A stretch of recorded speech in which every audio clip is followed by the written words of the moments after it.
अब आते हैं इसकी टाइम कॉम्प्लेक्सिटी पे। तो टाइम कॉम्प्लेक्सिटी जैसे मैंने आपको बताया था, क्या आ जाएगा वो, हमें कुछ एजेस लेना पड़ेगा और कुछ वर्टिसेस के साथ एज लेना पड़ेगा।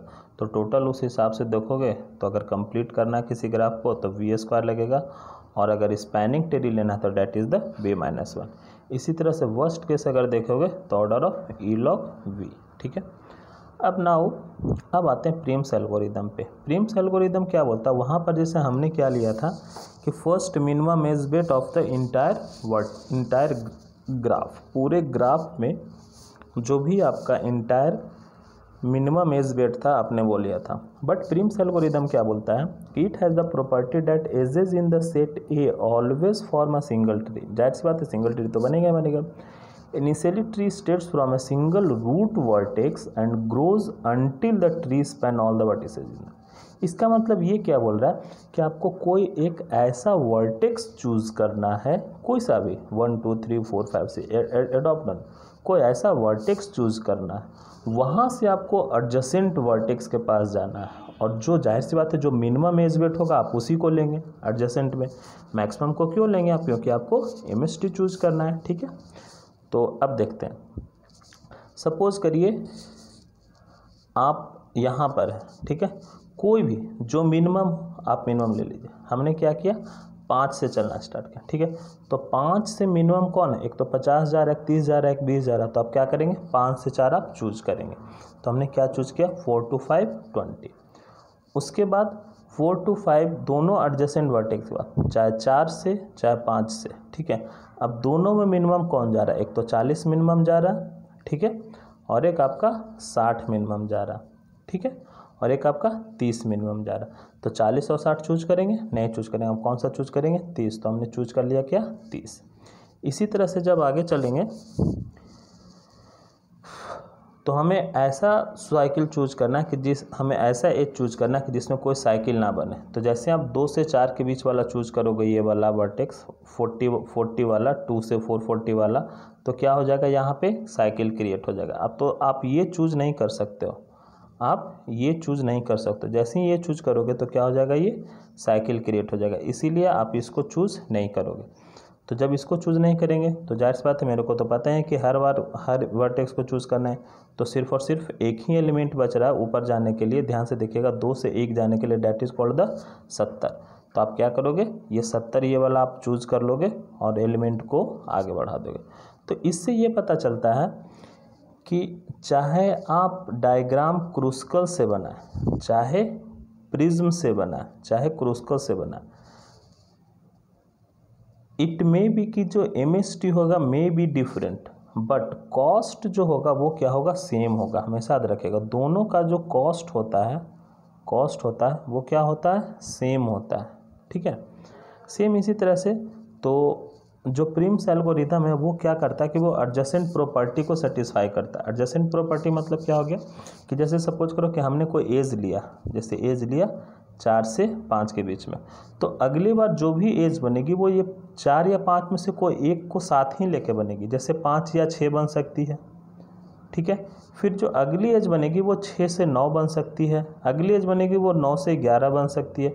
कहने का मतलब हो गया कि दोनों में, जैसे यहाँ पे जो दोनों देखा 4 या 5 में, ठीक है, 4 या 5 में, इन दोनों में से कोई एक इसमें रहना जरूरी है, इसमें से कोई एक रहना यहाँ जरूरी है, इसमें से कोई एक रहना यहाँ जरूरी। इसका मतलब वो क्या हो गया, वो एडजेसेंट हो गया।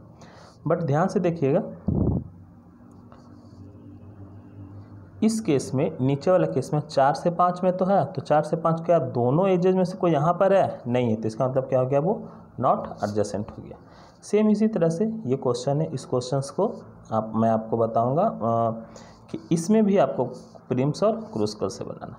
तो क्रूस्कल से भी सेम ही आ जाएगा, प्रिम से भी सेम ही आ जाएगा। क्रूस्कल्स क्या बोलता है, क्रूस्कल्स क्या बोलता है कि आपको सबसे पहले जहाँ से आपको मन है वहाँ से स्टार्ट करो, किसी को भी एज वर्टेक्स। तो हमने क्या किया, ए को वर्टेक्स मान लिया, ए और सी को यहाँ से चालू कर दिया। प्रिम्स क्या बोलता है कि who is the minimum edge weight, तो मिनिमम एज वेट हमने जो था वहाँ से मान लिया, बनाते चले गए, आराम से आते चलेगा। दोनों का देखिए सेम है, ये भी यहाँ पर भी सेम आ गया MST और यहाँ पर भी उसका सेम आ गया MST।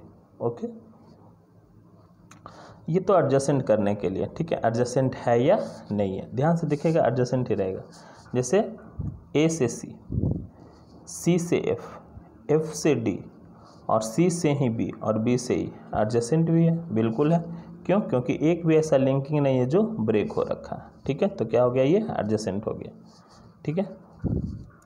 सेम यहाँ भी क्वेश्चन दे रखा फाइंड द मिनिमम कॉस्ट, तो मिनिमम कॉस्ट आप निकाल लो, 10 हो गया, एक 20 हो गया, एक 30 हो गया और 40 नहीं ले सकते हैं तो कोई भी एक 50 ले लिए, चाहे डी से ही ले लिए चाहे आप बी से ही ले लें, दोनों का बात बराबर ही हो गया। तो इसलिए बोला जाता है कि एक ग्राफ को मोर देन 1 MST हो सकता है। इसलिए नोट पॉइंट हमेशा याद रखिएगा, लिखा हुआ है if the graph contain more than 1 MST but some edges weight are repeated, कुछ एजेस बेट रिपीटेड हो सकता है, ठीक है, मे और मे बी, ठीक है। सेकंड पॉइंट क्या बोल रहा है, if the graph contain more than 1 MST then all the MST should contain same cost, cost सबका सेम ही होना चाहिए, ऐसा नहीं कि कॉस्ट सबका अलग अलग आ जाए, तो वो क्या होगा, मिनिमम MST नहीं होगा। MST का मतलब ये minimum cost, okay. Third point देखते हैं कि अगर ऑल एज बेटेड आर डिस्टिंक्ट है, अलग अलग है, सब कुछ अलग है, तो सिर्फ और सिर्फ एक MST ही पॉसिबल होगा, सिर्फ और सिर्फ एक MST ही पॉसिबल होगा, ठीक है।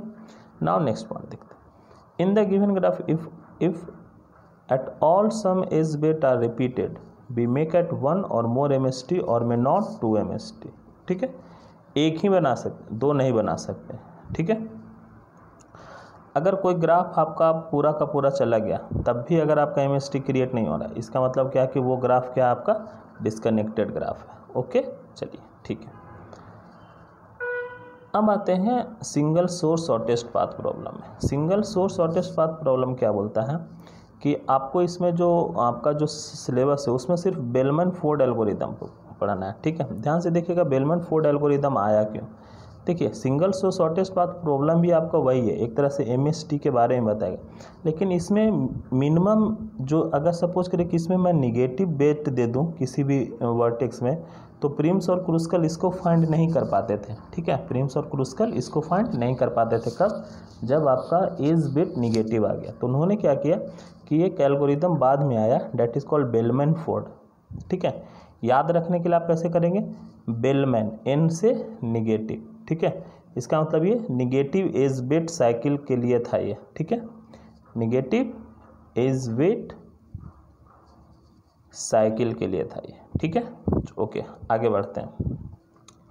ये एक टेक्निक था जिसको हम यूज़ करते थे मिनिमम शॉर्टेस्ट पाथ, ठीक है।